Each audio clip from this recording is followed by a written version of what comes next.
Hey, what's up, stock compounders? Brad here. So, as I was driving my kids to school this morning, I got this hit. I was like, there's something happening this month that I'm forgetting. And I realized the Daily Journal annual meeting. I don't even know when it is. So, right after I drop my kids off, I'd look it up. It's happening on Wednesday, February 15th at 1 p.m. Eastern Time. Put that on my calendar, and then I remembered something I wanted to circle back to. And it was a tweet I saw a few months ago, a month and a half ago, by this guy that I've been following on Twitter for quite a while now. His name is Wa Buffalo. I see that and I see Wa Buffalo. That's what I see, Wa Buffalo. So Bill Wa Buffalo on Twitter. This was December 17th. Okay, big announcement. There's been a mystery stock in Daily Journal, right? That nobody has known what it is. And this guy reverse engineered what it is, okay? And I totally geek out over stuff like this. Like, this is cool. We're going to talk through just how he did this. But it reminded me, it feels like years ago now, couldn't have been that long, maybe a year and a half, where Monish Pabrai bought into Alibaba. I think it was shortly after Charlie Munger had entered Alibaba. And then, of course, Monish Pabrai decided to swap Tencent for Alibaba. Tencent through Prosus, but really Tencent is the exposure that he was looking for.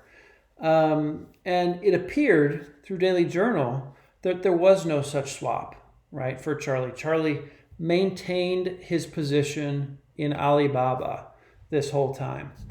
But of course, there's been this mystery stock, right, that we haven't known what it is. So let's talk through this real quick. Mr. Buffalo from Twitter, it looks like Daily Journal's mystery foreign stock is Tencent. Okay. I've always had an obsession with figuring out Munger's buys, so I backed into it by using closing quarterly prices and indexing them versus Daily Journal's 10Qs and 13Fs. Love it. So here's how this went down. Bill was looking at 3 quarters in a row of numbers from Daily Journal, both from the 10Qs and the 13Fs. Fair value of common stocks from the 10Qs. So we've got that here, 3 quarters in a row. Fair value of common stocks from the 13Fs. We've got that 3 quarters in a row. So this is going to exclude the Chinese holdings, okay, that aren't required to be disclosed through the 13F filings. Alibaba is required to be disclosed. BYD and the mystery stock are not required. So you simply take the difference between these two to get the fair value of foreign listed stocks, okay? Subtract the value of BYD on these dates, right? The last day of the quarter, March 31st, June 30th, and September 30th. That's just the price on that date minus the number of shares held to get this value of BYD holding, okay? Subtract that from the fair value of foreign listed stocks, and you have the fair value of holdings of the mystery foreign stock. Okay, so these are the numbers that are going to reveal what this mystery stock is. So we come down here, mystery foreign stock holding. We can see that the fair value of this mystery stock went down 5% from, what is this, the first quarter of 22 to the end of the second quarter of 22. Okay, it dropped 5%, from 100 down to 95, and then down to 71. So the trick here is, if we're guessing that it's Tencent, did the value of Tencent drop 5% from March 31st, 22 to June 30th, 22, and then drop, again, down to 71% of that initial value? And it turns out it did. It fits exactly. Okay. Now you've got to convert from Hong Kong into USD.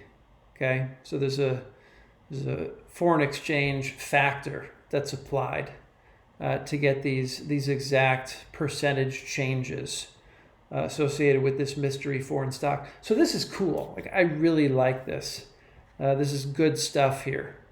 Bill says, suspected it was Tencent back in August, but needed another quarter end to be sure, right? He wanted kind of 3 consecutive data points.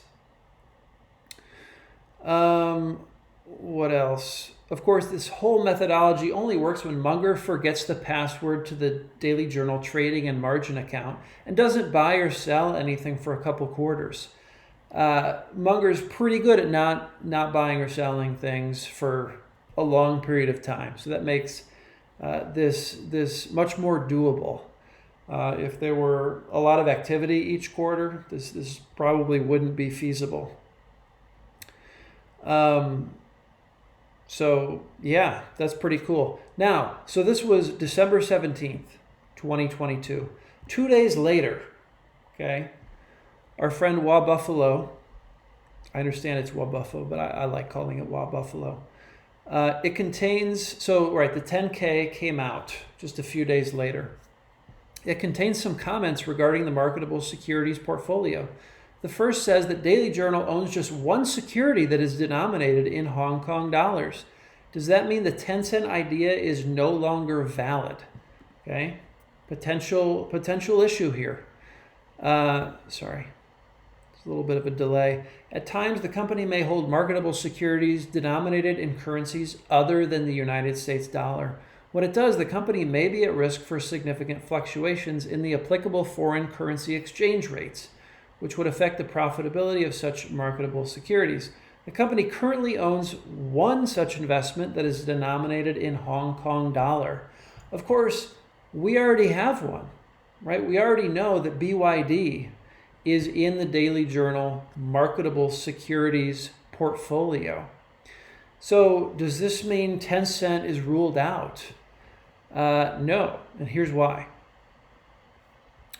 It's possible Munger purchased the American Depository shares, right? Ticker TCEHY, as opposed to 0700, okay, the Hong Kong listed shares of Tencent. Wouldn't Daily Journal have to report it on its 13F like it does BABA if it was that TCEHY? The answer is no. So this is a little wrinkle that I didn't know about until today. The SEC publishes a list. BABA is on the list. So if you own BABA, you've got to report that on your 13F filings. TCEHY is not on the list. I don't know why. Okay, that's weird to me. That you have to report one, but you don't have to report this other one. But that's the way it is.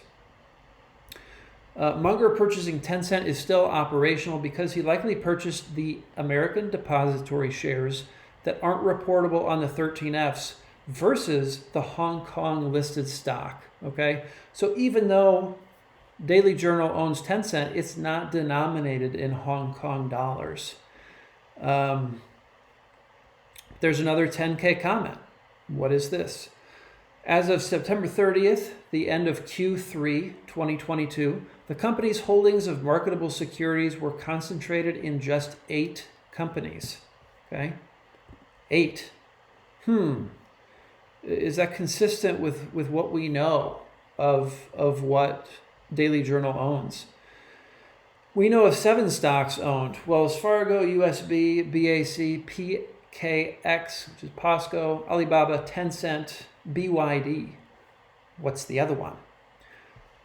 Maybe it throws off the Tencent analysis a bit. If there's another holding that should be accounted for in this mystery foreign stock. My guess, there's another much smaller foreign non-reportable on the 13F position. Okay, so something so small perhaps that it didn't affect this analysis, this kind of mystery stock math. So that's the assumption by Wa Buffalo at this point. I don't have an answer for the eighth stock. I'm optimistic that I will find it. It involves trying out different names that meet the criteria of foreign companies, non-reportable ADS ADRs, and playing with percentages until I get a match. And then, of course, any ideas for me to try. So he's sourcing the crowd, trying to figure out, okay, what should I be looking to plug in to see if the numbers line up? So, you know, my first thought when I saw this was, can they own Daily Journal, right? Can they own themselves? Would that be counted as an eighth stock? I have no idea. But that's the first thing that came to mind, right? Most people are like, oh, there's this mystery stock. Like, let's, you know, kind of get too into the weeds rather than taking a step back. Oh, what if it's something so obvious that nobody thinks to look there? So that was my first thought. I have no idea if that's accurate or not, but I just thought this whole kind of rabbit hole was very interesting. Again, I have a lot of respect for Wa Buffalo. I've been following him for a while. Apparently, I don't respect him enough to say his name right on Twitter. That's kind of unfortunate, but I hope he takes it lightly. So really, that's all I wanted to share today, guys. Just wanted to give a big shout out for the Daily Journal annual meeting coming up in just under 2 weeks. Okay? Going to coincide very nicely with the 13F filings that all come out in the middle of the month. So definitely look for an update from me on the 13Fs. Look for my highlights from the Daily Journal meeting. And hopefully, you know, you guys found this entertaining, this little rabbit hole trying to identify what this Daily Journal mystery stock is. That's all I got for today, guys. Let me know what you guys think, and I will see you all in the next video. Take care.